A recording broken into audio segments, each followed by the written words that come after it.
Hello, my name is Supe, and you can call me B. And welcome back to some more Winter's Wish. Yippee! I'm Kunitakas, well, we have been, but yeah. Next time a Blightfall appears, we must do what we can to keep it alive and identify whoever summoned it. Also, by the way, I've been sick.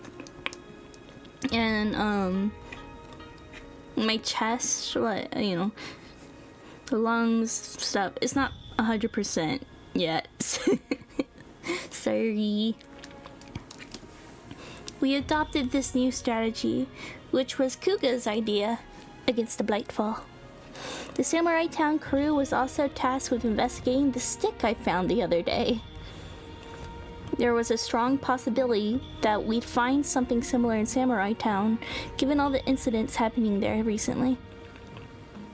My ability to see threads was crucial to this mission. I was eager to be of use to everyone. Unfortunately, I never did get the opportunity to help. Because... Huh? I was laid up with a fever. You too, girl? I mean, I don't have a fever anymore, but I was sick. I was laid up with a fever. How pathetic. I can't believe I'm running a temperature at a time like this. It was so sluggish from my fever that I barely managed to drag myself out of bed to care for Kamame today. I've been resting quietly in my sleeping kimono since. I zoned out, staring at the ceiling. My mind had been a jumbled mess of different thoughts since the other day. My feelings for Tojo. Yeah, you have a thing. You have a thing for him. My feelings for him had been on my mind since the day we kissed, accidentally. He was a vessel, meaning I knew better than to equate his kindness with affection from a normal human being. Maybe I was just sorely mistaken because kissing him had made me lose my composure. Maybe my feelings for him were all a figment of my imagination. But if they were, this wouldn't have dragged on for so long, right? It may have, Kickstarter made you realize some things, but I don't think you're imagining it. I wanted to interact with him like normal, but I couldn't. How is it possible that I don't understand myself? I thought skeptically, after thoroughly examining my own mind countless times. Truth be told, vessels were a lot more like humans than I'd ever imagined. If I didn't mind kissing him, wasn't that proof that I liked him as a member of the opposite sex? Thinking about all that must have been why. When Tojo's smile came to mind for a split second. Hi there! Even though I was alone, I arrived my sleeping kimono. I never had a crush on someone before. I was completely overwhelmed by my feelings, so no idea what to do. Aww. Yeah, I guess you just kind of been holed up in the mountains this whole time, weren't you? Tojo said to act like it never happened, but how is that even possible? What am I supposed to do in a situation like this? My fever spiked, probably because I kept frantically contemplating all this. I'm giving myself a fever overthinking this. What am I, a little kid? Sheesh. I hear the faint sound of someone walking down the hall. I had no idea who'd come to see me. For a second, I thought my fever was making me hear things. The next time it happened, I heard it more clearly than before. So I guess it wasn't. Wonder who it could be. Miharu. Oh, Miharu! Supe, it's me. I came to pay you a visit. Mind if I come in? Oh, Mimi? Come on in. When the sliding door opened, I saw Miharu and... Huh? Why is Tojo here too? I thought it would just be Miharu. I was so unprepared to see him, my heart nearly jumped out of my chest. My hair is probably a mess. I'm horribly ugly right now. Not a hair out of place.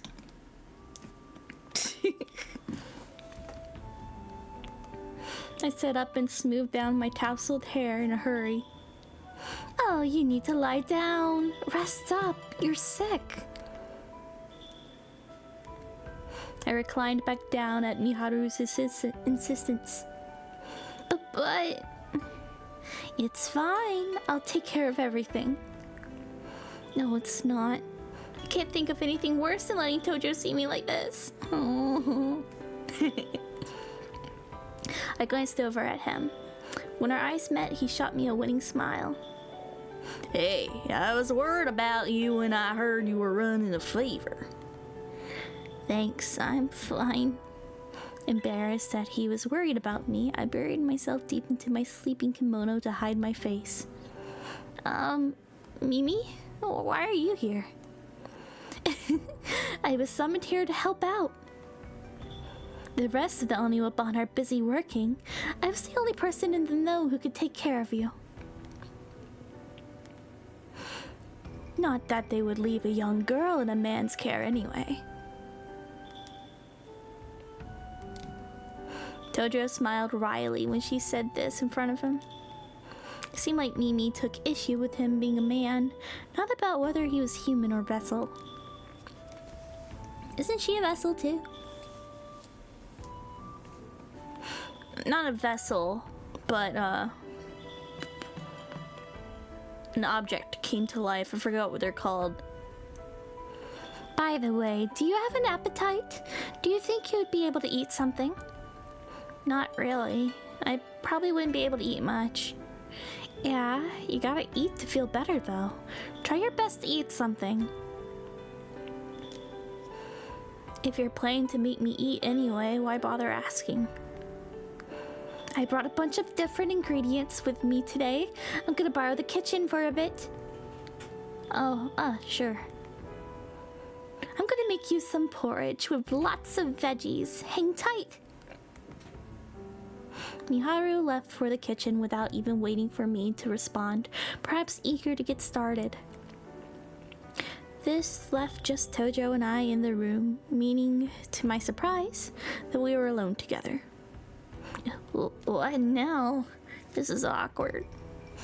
To my bafflement, Tojo was his usual self. He sat down near me.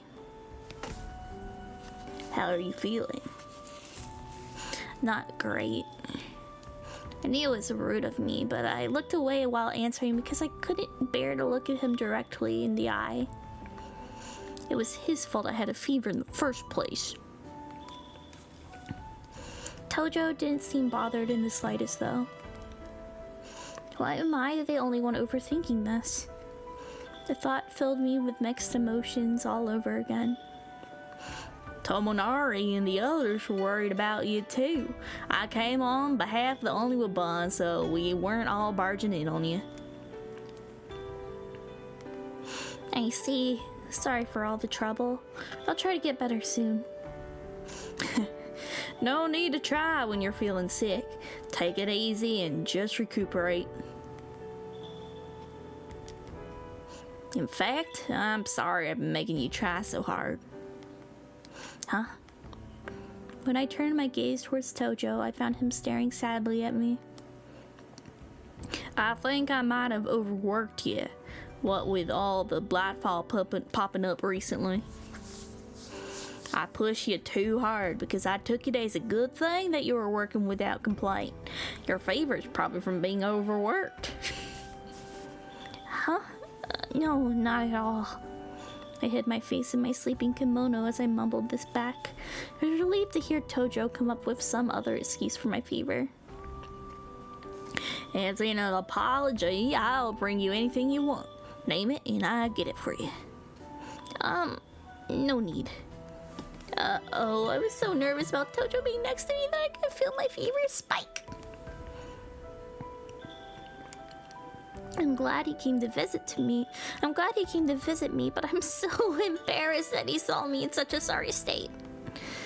I can't tell him, go home, I don't want anything. I wish I could at least fix my hair. Supe, could you hold on for a sec? Tojo then reached towards me. He gently brushed away some of the hair stuck to my face. I jumped involuntarily when I felt his fingers on my forehead. Poor girl, you're going through it. And ooh, for save. Save file 1. We're gonna have to go back on that later. But you know what we're gonna do? We're gonna stare. What now? I can feel my heart race when he touches me like that. So hard, in fact, I was almost worried he might be able to hear it beating. Still, his gentle touch showed me that he really cared about me. I feel nervous, but happy. I stared intently at him with no intention of looking away. Hey, is it just me or is your face redder than it was before? Huh? Oh, I'm just... Did your temperature go up? Let me check. Of course, I knew it. Oh, look at her. She's so cute, though. Tojo placed his hand on my forehead to check my temperature. Wah! I froze up out of a mixture of surprise and nervousness. As worried as I was about my fever going up again. Oh, geez, his large palm was a bit cool against my forehead, which felt surprisingly nice. I relaxed at the pleasant feeling, and his expression softened too. Oh, look at these. Tojo smiled when he saw this. Please. Your fever still seems high. You're not feeling too terrible? No. My heart's racing, but this feels nice. I'm embarrassed, but I'm also happy. Felt sort of happy. Tojo really is a nice guy. Made me happy, of course, that he was so kind to me. I'd spent so much of my life living all by my lonesome that it made me especially grateful when people were nice to me. But I couldn't mistake it for anything else. There was nothing special about this. I'm sure he treats everyone the same way. I could feel a dull ache in my chest when I had this thought. He's so kind and considerate to everyone. It's one of his best qualities, and I love that about him. If this wasn't an otome, I was going to be like how? Because, like, are they capable of falling in love? Like, or I guess it'll have something to do with, like, oh, their heartbreak's free, and they'll have to turn away from the only woman or something, or yeah, or like, I don't know.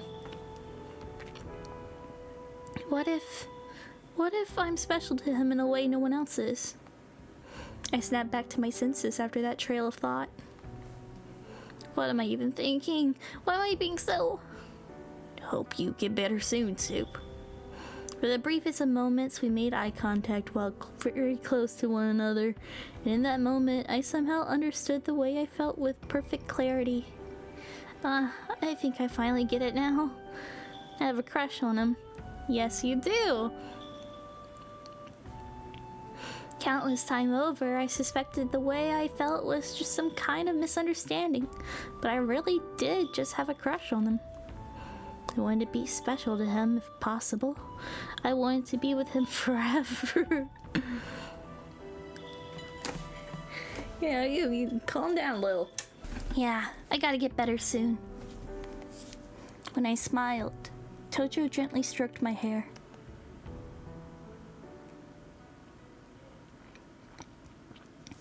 Oh my, I come back from making rice porridge to this? Oh, to be young. I mean, so am I, but still. I hate to interrupt them, so I'll leave them be a little longer. She knows. Miharu knows. Oh, shit. Tojo went back home afterwards, albeit reluctantly, stating he had work to do. Several bell hours later, my fever broke and I started to feel better, partially thanks to Miharu's care. I think it's about time for me to head back to the tea stall. Thanks for coming today, Mimi. I owe you one. What are we, strangers?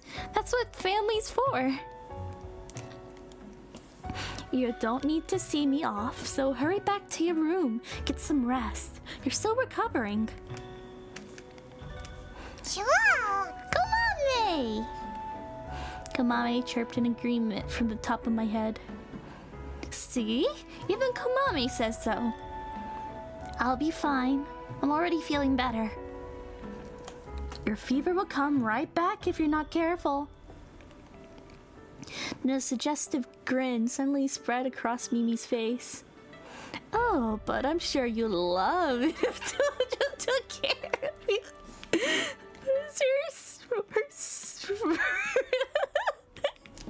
Say, I'm sure you'll love it. I love her. What are you talking about? What? You thought you could pull the wool over my eyes? I realized you had a thing for him a long time ago. You got it all wrong. Well, not wrong per se, but the thought of my crush on him being an open secret nearly made my fever spike again, either from embarrassment or because it's just all too much to take. No need to hide it. It's hardly unusual for a girl your age to admire a gentleman you're close to. I'm actually a bit relieved. I haven't heard of one single bit of gossip about you. I figured it was because you lived up in the mountains for so long.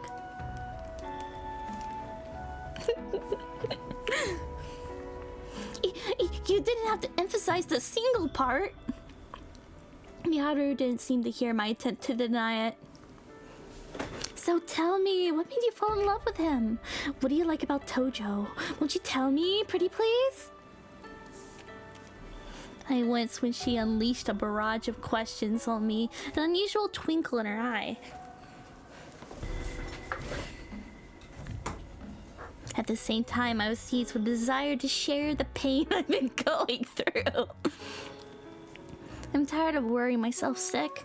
Maybe she'll be easy to talk to. After hesitating for a little while, I nodded with reservation. You're right. I guess I do like him. I answered honestly about everything that had happened so far, just as she asked. She eagerly listened to my explanation without poking fun at me. When I got to the part where we kissed accidentally, she got so incredibly excited that it was hard to get her to calm back down. I felt so much more at ease once she more or less heard everything. She also seemed content. Either way, you got a good eye choosing Tojo. He'd be my pick too, out of all the men in the Oniwaban. Really? He's honest, eloquent, friendly, tactful, and on top of that, he has a dashing good looks. I nodded shyly in agreement, silently. He definitely was cool. I'm sure you'd be happy with a guy like him. You mean as a husband and wife? Girl, hold your horses! The ladies at the tea party I attended earlier had said much the same thing. Husband and wife. I guess I would think about that if I had a crush on somebody, but he's a vessel. Slow your roll. He's a wonderful guy, right, Kamame? No, she'll be like, no fucking guy. Yikes. What a bad attitude.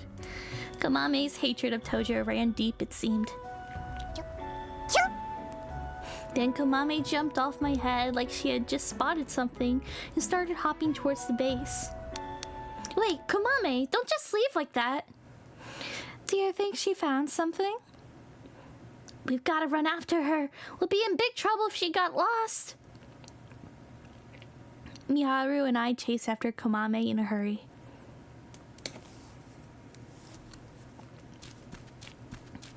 I think she went this way. Ah, Kamame. I'm so glad we found you. Kamame was zeroed in on the street corner, chirping like she was trying to bring something to my attention. Wondering what it might have happened, I peeked around the corner. Is it... Oh, yeah, I'll need to find a Blightfall there. It wasn't doing anything just yet. Perhaps it just been summoned. What? Something's wrong? Be quiet, Mimi. Stay back. I hid in a hurry, speaking to her in a hushed voice. There's a Blightfall over there. Kamame noticed it right away and showed it to us. Oh no! What do we do? I'll keep an eye on the situation. Mimi, take Kamame back to the base with you and let the Oniwaban know. Got it. Be careful, Supe. I watched her dash off before going back to keeping an eye on the Blightfall. The Blightfall let out a huge yawn and looked around slowly. The way it's moving around, you'd think it just woke up. I'm glad it's not doing anything, at least. Then the Blightfall halted. The next second, it swung its arm as hard as it could, demolishing a nearby wall. That was fast, and it's so powerful. The loud noise seemed to have alerted all the nearby residents that a Blightfall had appeared. I heard people shrieking from every direction almost immediately. The neighborhood descended into chaos in the blink of an eye as everyone tried to flee. Oh geez, at this rate someone might get hurt even if the Blightfall doesn't attack anybody. Fortunately, some of the villagers had started giving evacuation orders. Leave it to the residents of Samurai Town to be accustomed to Blightfall outbreaks. The chaos subsided a bit as a result, and the townspeople were able to make a swift escape. Now focus on keeping tabs on the Blightfall. If I'm too weak to fight it, then I'd at least like to be of service by doing what I can. At any time I faced a Blightfall before this, I'd always been too afraid and nervous to calmly observe it. Now that I encountered them several times, I was a bit more used to it. The Blightfall didn't seem to have noticed me yet either. Come to think of it, I was pretty calm this time around. This was a perfect opportunity for me to carefully examine the Blightfall. Right, its real form. If the Blightfall has one, I'd like to figure out where it's located before Tojo and the rest get here. I was observing the Blightfall with this in mind, when something more interesting than its true form caught my eye. Black threads! Black threads led away from the Blightfall's body. I could make them out with unusual clarity, thanks in part to how calmly I was carrying out my observation. If it's anything like what had happened with Tenichibo, following those threads will lead me to the summoner holding the cursed object. If I took my sweet time, the Blightfall could disappear on me at any moment, and when it did, it would be so with the black threads. There was no time to wait around for the Oniwaban. At this point, I guess I'll have to follow the threads on my own. Nervously, I steeled myself, then ran after the black threads floating in the air. I slipped through the crowd, running away from the Blightfall, hurrying where the black threads led. The summoner might run for it if they find out someone's looking for them. I need to be careful not to tip them off. After running for a while, I finally arrived at a small space surrounded by a wall. It was so small, only one person could probably fit inside. The black threads extended from inside it. I guess they had some leftover space when they built the wall, but why would someone summon a Blightfall in a spot this cramped? Surprised, I peeked inside, but no one was there. Huh? That's odd. The black threads are definitely coming in from here. It's only big enough for one person to fit inside, and there's only one way to get in and out. It'd be hard to escape in a pinch. I looked closer and saw a tiny gap at the bottom of the wall. Even then, it was hard to believe an adult could use it to come and go. What if it was a child? I don't even think I could fit inside. Just then, I looked around and realized all the black threads had vanished into thin air. No way! No way! Now I won't be able to find the summoner! I hurriedly stepped out of the enclosed space, but couldn't hear any of the crashing or screaming that had been audible a few moments ago. It seemed that the Blightfall was gone too, although I couldn't tell from here. I wondered if the summoner found out I was looking for them, just when I tracked them down too. I looked around to see if the cursed object had been dropped anywhere, but I didn't find anything that fit the bill. Tojo, Tominari, Kuga, and Yoichi ran towards me while I stood there, dumbfounded.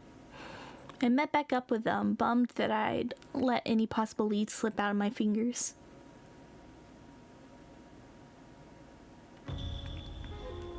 Then we headed back to the Oniwaban base and briefed everyone else, including Kiyoshiro. In short, when I followed the black threads back to the source, no one was there any longer. I see. I think... Oh, wait. I see. I think I have a grasp of the situation for now. I'm sorry, I wasn't able to find anything in the end.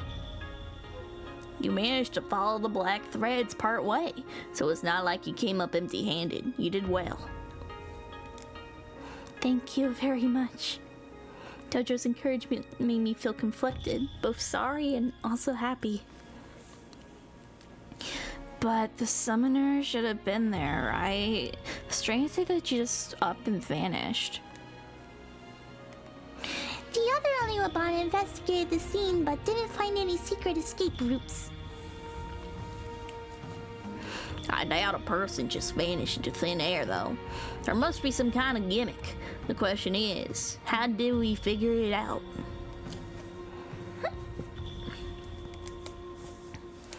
Next time we encounter a Blightfall, we need to approach the summoner without their knowledge.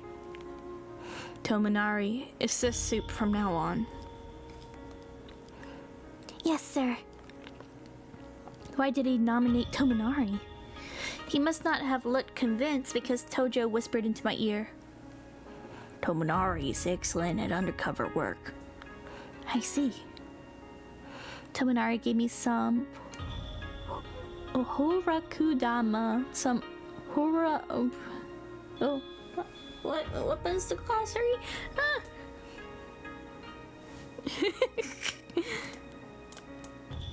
Oh.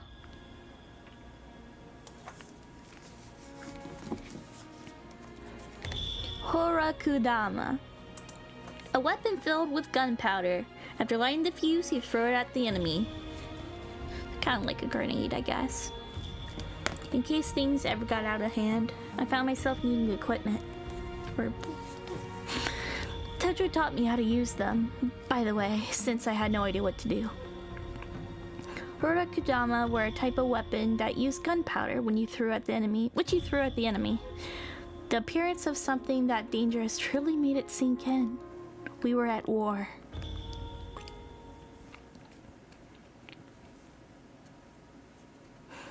Later on, countless numbers of Blightfall had appeared since the day I lost sight of the black threads.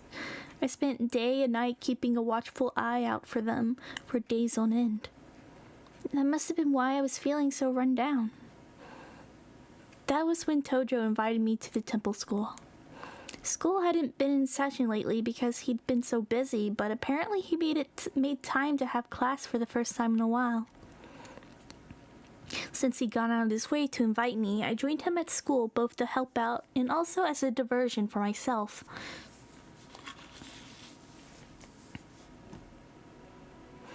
Alright then. Are you all in your seats? Hi, everybody. Oh, it's her. Hi. Yay! I couldn't wait for you to come back. The kids greeted me with radiant smiles when I showed up. It's been a while. How have you been? Good. I hadn't actually been good. What with the fever and how busy I've been, but seeing the smiles on their faces definitely did brighten my day.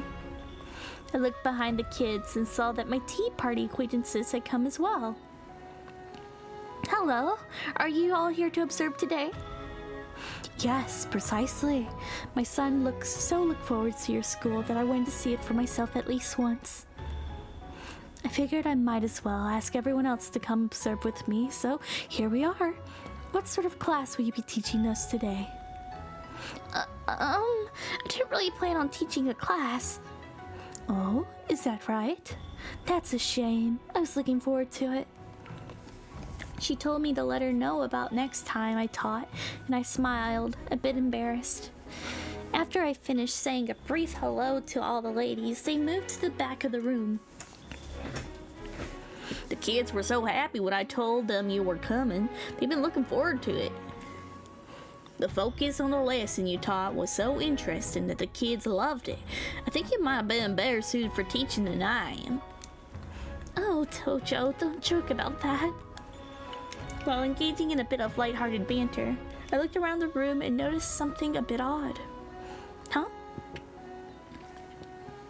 I feel like there aren't many kids here. It was almost time for class to start, but only 5 kids had come. I asked Tojo about it quietly in the corner of the room. Is it me, or are there not as many kids here today? Right. The kids who aren't here today had their houses damaged by Bladfall. I was told they won't be able to come to school for a while. The color drained from my face in an instant. That's right. The children at the temple school lived in Samurai Town. Of course their houses would have been taking a hit. The possibility had never occurred to me before then. Probably because I've been so busy. I was irked by how overly optimistic I'd been. Are the kids okay? Yeah, I hear the kids themselves are fine. Their houses are half destroyed and their parents were injured though. So I'm sure they're going through a rough time. The Bladfall had only been targeting the mansions of the most influential samurai families in Edo. Makes sense then. True, since all the children who come here are from those families. What you talking about? Are you telling a ghost story? The children looked nervous as they asked this.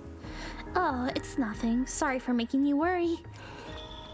I gave the children a gentle pat on the head. I'm sure they were just curious because they saw us being hush-hush. Even if they weren't, they must have been feeling unsettled from the string of recent incidents. None of them could sit still. I don't blame them for being scared that their house might be next. I guess there's no cheering them up. Tojo spoke while all of this ran through my mind. Okay, listen up everybody. The children immediately looked at him. We're going to play before having class today. Huh? The children almost seemed puzzled by his abrupt announcement. Play? Why? Something making you all anxious, isn't it?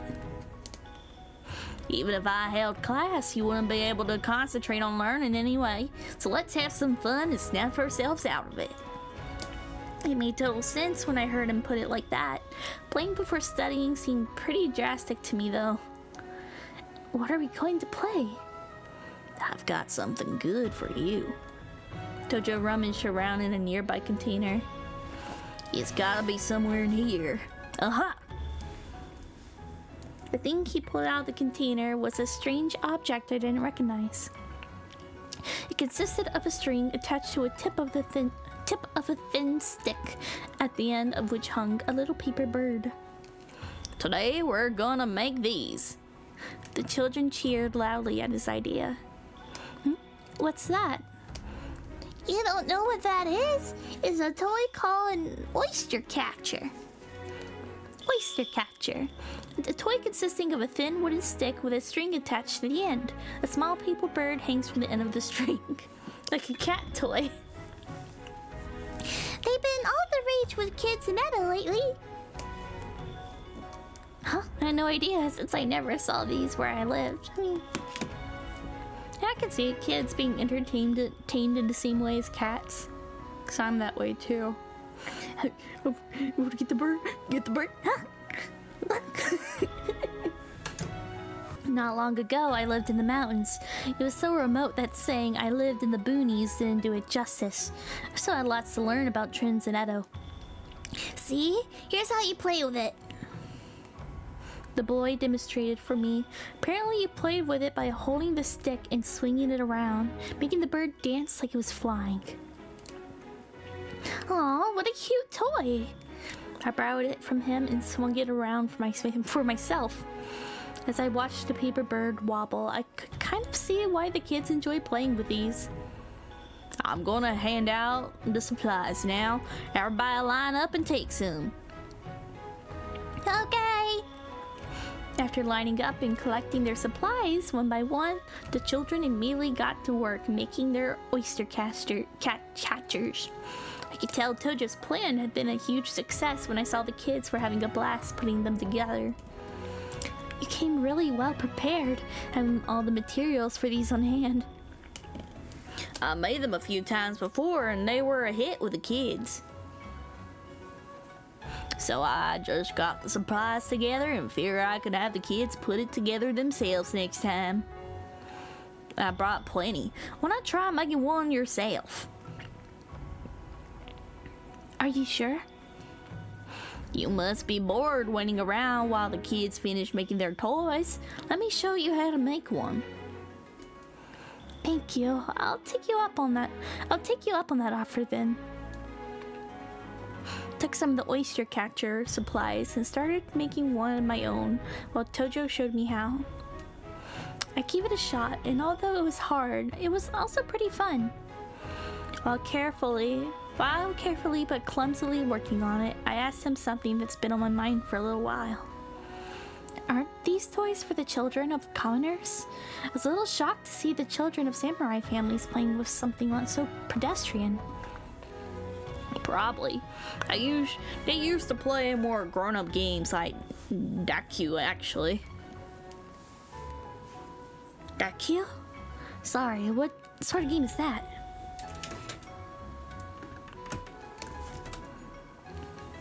I felt bad that I hardly knew anything. Tojo gave me a thorough explanation without batting an eye. It's a bit like toss, to put it simply. You split up into two teams, compare to get birds into your team's goal as fast as you can using special tricks. Special sticks, I mean.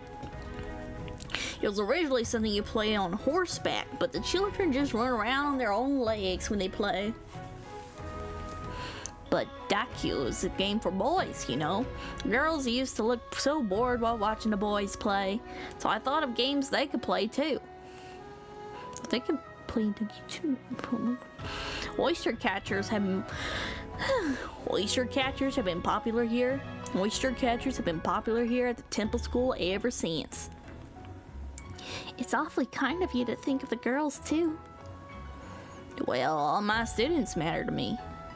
Aw, he's blushy. Tojo smiled, a tad bashful. Master, help! A child ran up to us, looking upset.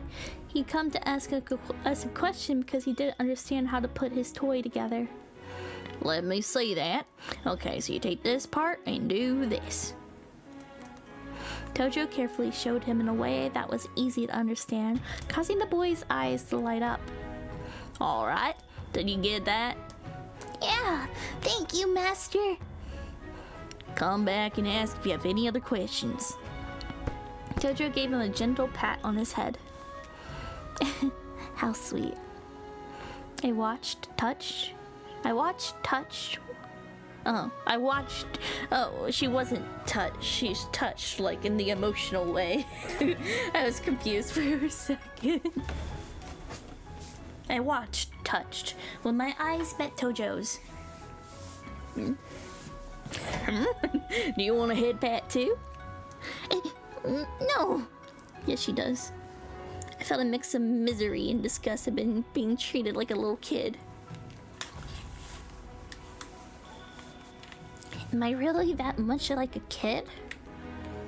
I didn't find it very funny, so I pretended to immerse myself in making my oyster catcher.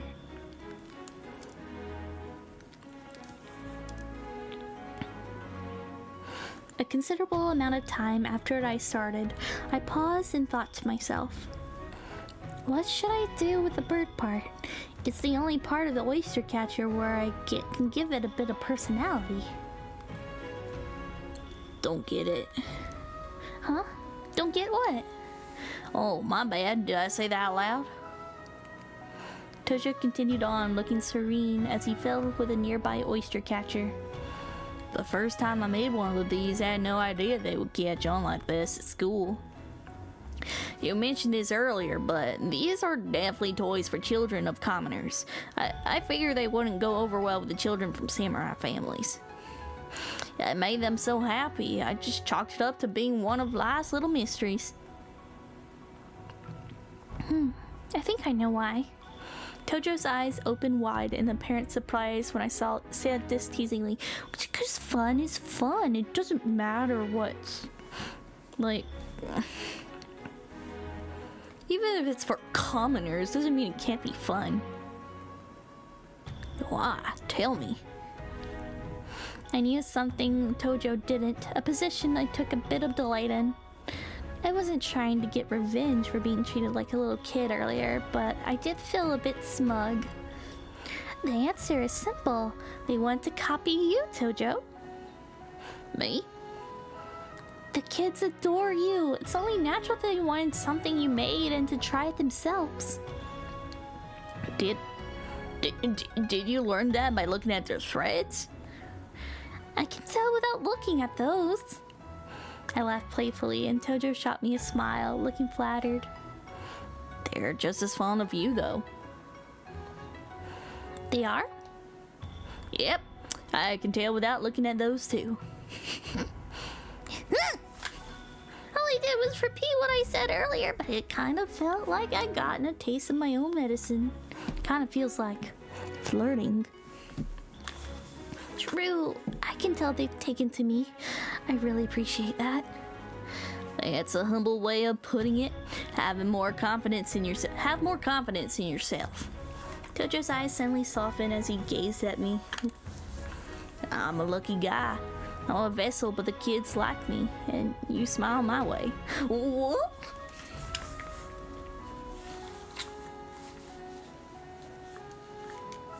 Nothing beats the quiet moments I spend with you and the kids here at the school, Supe. Go. Overjoyed, I grinned and agreed with him. Me too, Tojo. I only just realized I completely stopped working on my oyster catcher. Then I got back to working on it.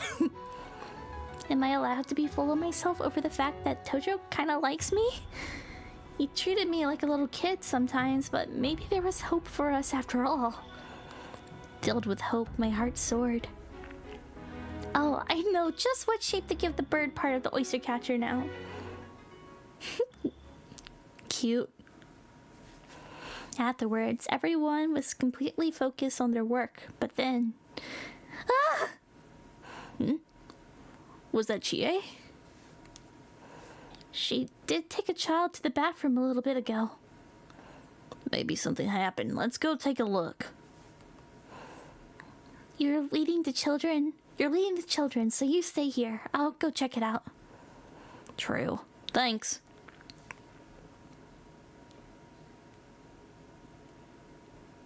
I headed in the direction of Chie's voice and found her and a child standing there. Pardon me, but did something happen? Oh, no. I'm so sorry for shouting. I must have been so loud. No worries. More importantly, what happened exactly?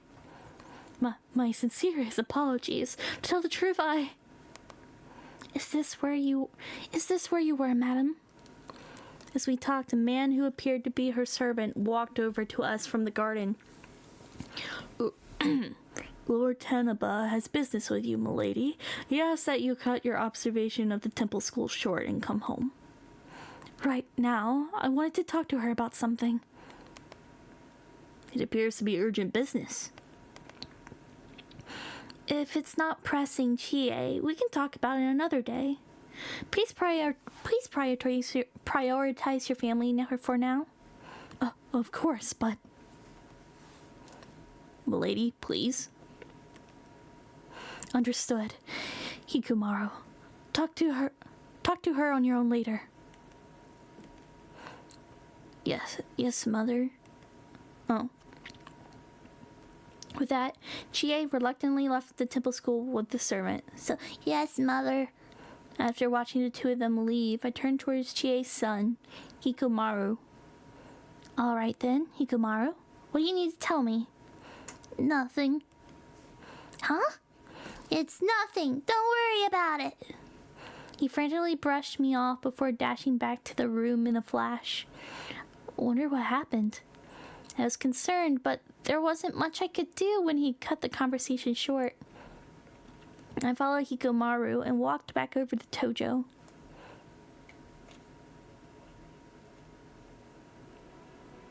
In spite of that unforeseen situation, they all finally finished their oyster catchers. The bird portion of each one was so unique, showing their individual personalities. They came over to show Tojo and I their completed oyster catchers. Look! I gave mine a long tail! Isn't it pretty? Ooh, it's very elegant. Great job. Check mine out too! Mine got a big crest on it! It's so cool. Probably best not to mention that it looks like a chicken, or it might hurt his feelings. I like that it looks like a chicken. Looks delicious, kid. He didn't think twice before saying it. Jeez, Master, can't you tell? I decided to make mine a super strong hawk with a crest. It's cool. Oh, very original. A chicken hawk. It doesn't seem like his feelings are hurt. I mean, it was his decision after all.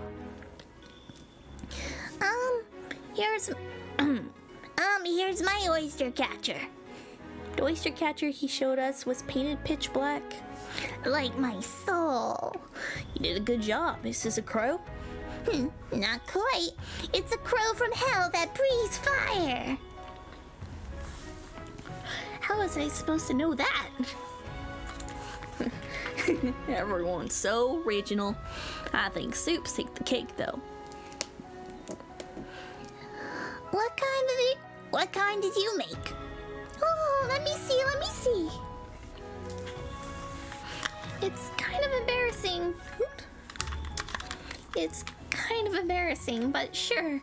Here's the oyster catcher I made. Everyone turned their eyes on mine when I pulled it out, and then silence fell over the group. A little piggy bird? It's a sparrow. I tried to make it look like Kamame with the hope that one day she'd be able to fly through the open skies. The oyster catcher in my hands was definitely mishapen, though. It probably didn't look much like a sparrow at all. You're so bad at this. You suck at it. Well, thanks, kids. I found myself feeling really sad when the kids mocked me. Well, I don't have a lot of experience with this, so I didn't know how. Don't feel bad. It has its own charm, and it's pretty cute. Did you model it after Kamame? Yeah, I did. My mood lifted considerably knowing he got it. The children took their oyster catchers and happily began to play. I promptly gave my misshapen Kamame oyster catcher to I promptly gave my misshapen Kamame oyster catcher a shake too. Mine seemed to turn out just fine once it was spinning in circles, oddly enough. As I watched our colorful oyster catcher spin all around, I felt more and more at peace. Seemed the kids did too.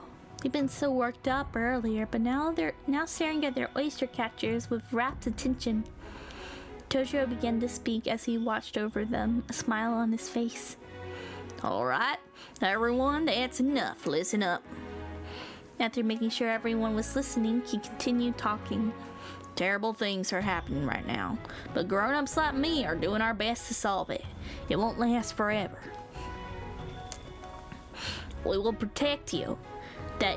We will protect you. That's what you could be sure of. Just relax and live life as usual. Keep calm, carry on, and all that. The kids' faces relaxed a bit when he said this. His message probably wouldn't have the same impact if he said the same thing while they were still on edge. Putting their minds at ease with fun and games probably helped it resonate with them. Tojo was also protecting their minds through the temple school. I could feel my own love for him grow stronger after realizing how thoughtful he's being towards the children.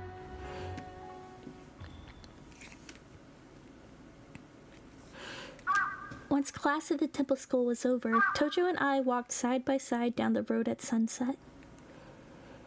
The kids were very focused on today's lesson. Yep, letting them play first was the right call. I had fun with the oyster catchers too. Glad to hear that. Your oyster catcher was a big hit with the kids. It wasn't really a big hit. They mostly just laughed at it. I really appreciate your help today, Supe. Thanks. I am also glad I got to see the kids. I reflected on their innocent eyes and carefree smiles. Thinking about how uneasy they must have felt every day made me desperate to do something. Anything. We've got to hurry up and catch the Blightfall Summoner so the kids can live in peace. You sure are motivated.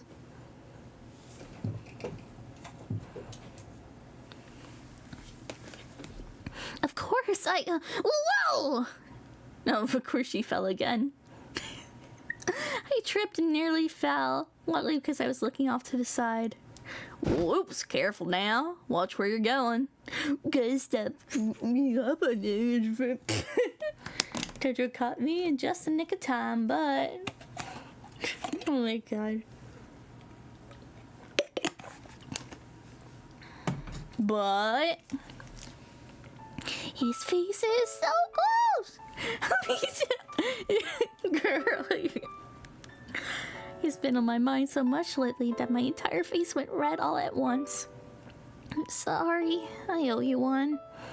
I was so nervous that I almost found myself acting oddly. I pulled myself away before he thought it seemed weird. Honestly, you're more like a pesky little sister than a coworker.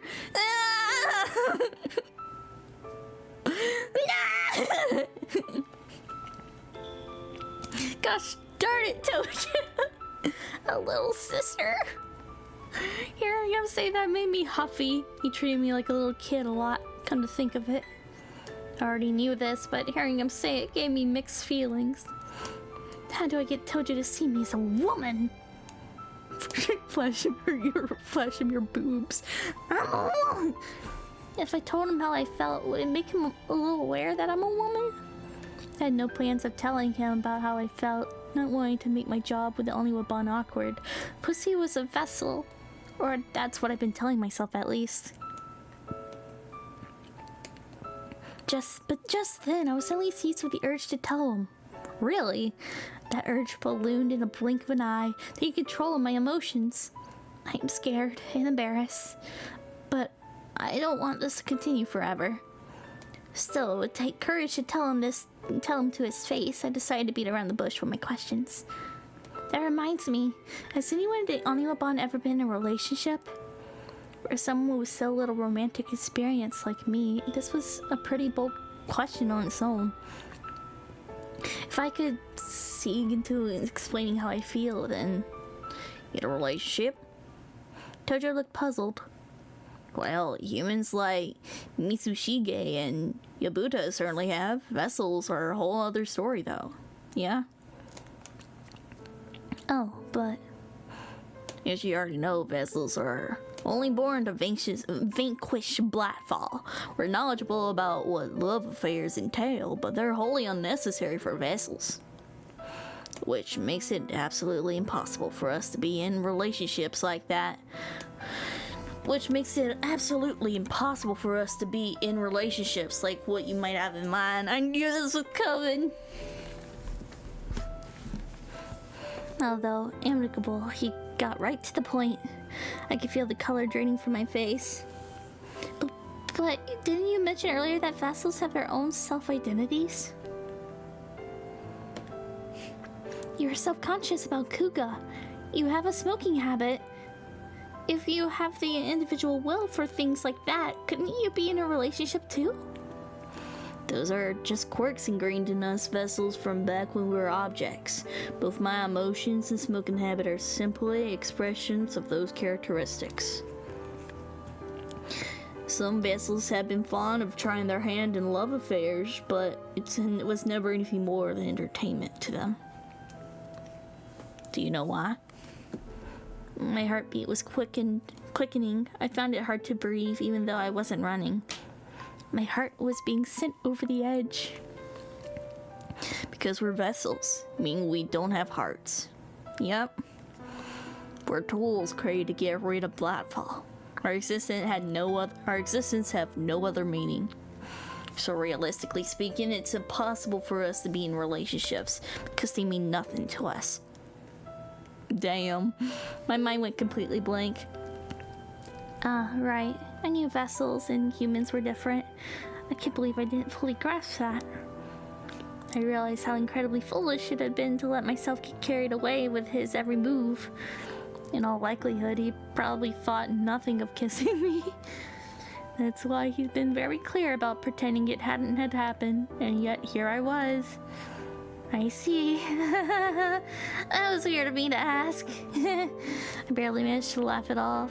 I wasn't confident that my laugh was convincingly natural, but it was better than not laughing at all. Oh, I just remembered I had plans with Mimi. I'll see you later then. See ya.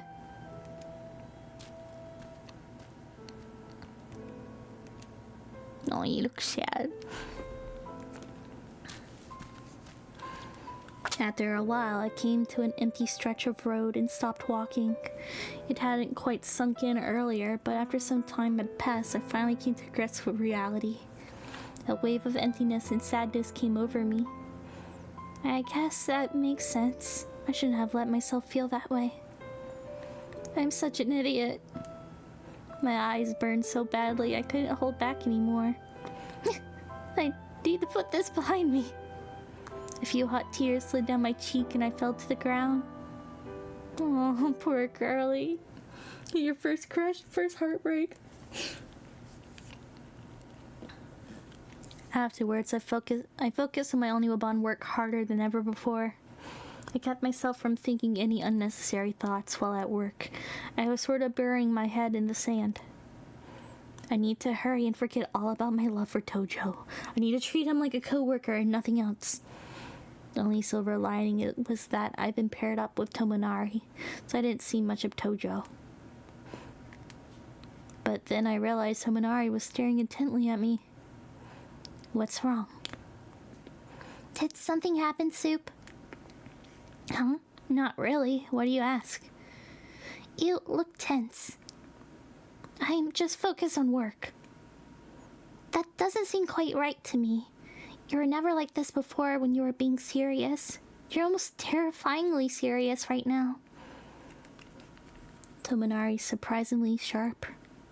I smiled, keeping that thought to myself. I'm the same as ever. It's all in your head. Gaslighting! No, it's all... it's all in your head. If you say so, then. I looked down at the ground and, standing so that Tomonari couldn't see, wiped the smile from my face. As worried as Tomonari was about me, I couldn't let my guard down too much. He was a vessel too. I'd probably get my feelings hurt again if I treated him like a normal human being. Just then, I heard the fluttering of wings somewhere nearby. Oh, it's Kyoshiro's hawk. He is a hawk? I looked up and saw a hawk perched on a nearby tree. There was a letter attached to its leg, which Tomonari expertly removed. I've taken the letter. Go back to your master. Once the hawk had completed its mission, it flew away through the open skies far above us. It's so majestic and cool. Almost hard to believe it's a bird just like Komame. Tomonari quickly scanned the letter while I had this rude thought I'd never let Komame hear. What's the letter say, Tomonari? The Blightfall appeared. Kunitaka's already on his way over. The idea of seeing Tojo face to face again made my heart seize up for a split second. I promptly shook my head to brush that thought away. Now's not the time to be scared. I'm a member of the Oniwaban. Think about what you need to be doing right now. Let's go, Tomonari. Sure, this way. Tomonari and I hurried over to the scene.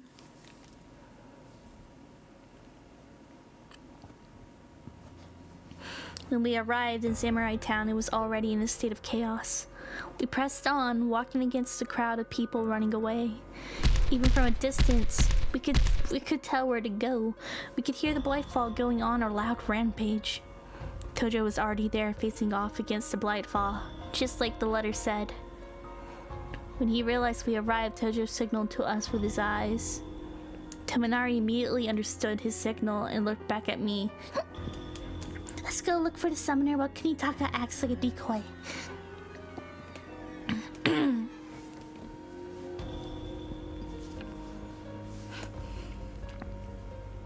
See any black thread, Supe? Hold on. I surveyed the scene, focusing my attention on the Blightfall.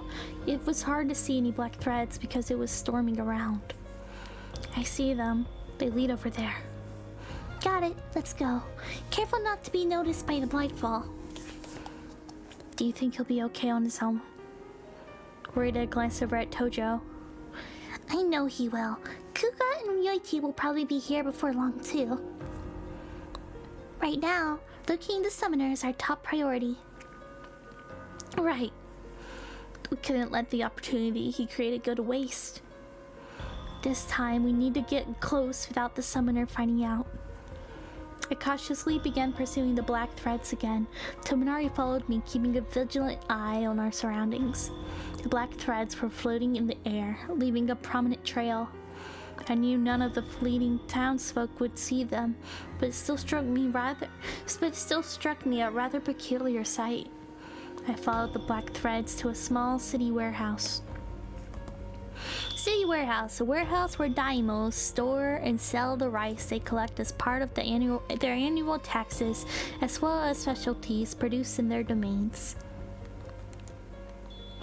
They appeared to lead inside. The black threads led inside this warehouse, Tominari. If we get any closer, they might realize and run away again, though.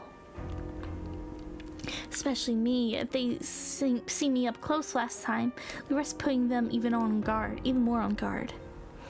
It was entirely possible we were dealing with a different perpetrator altogether, but if they were friends, they were likely sharing information. When I paused, not quite sure what to do, Tominari took a step forward. Don't worry, I'll go around the back. But you can't tell where the black threads are. If you give me verbal directions, I can estimate the summoner's location based on the direction of the black threads are growing from. Yeah, words. I feel like this might be a weird place to stop it, but my words are starting to get tripped up, but yay. Some more Winter's Wish. Woohoo! We got rejected. Youch. But yeah, thank you so much for watching. I'll see you next time. Bye.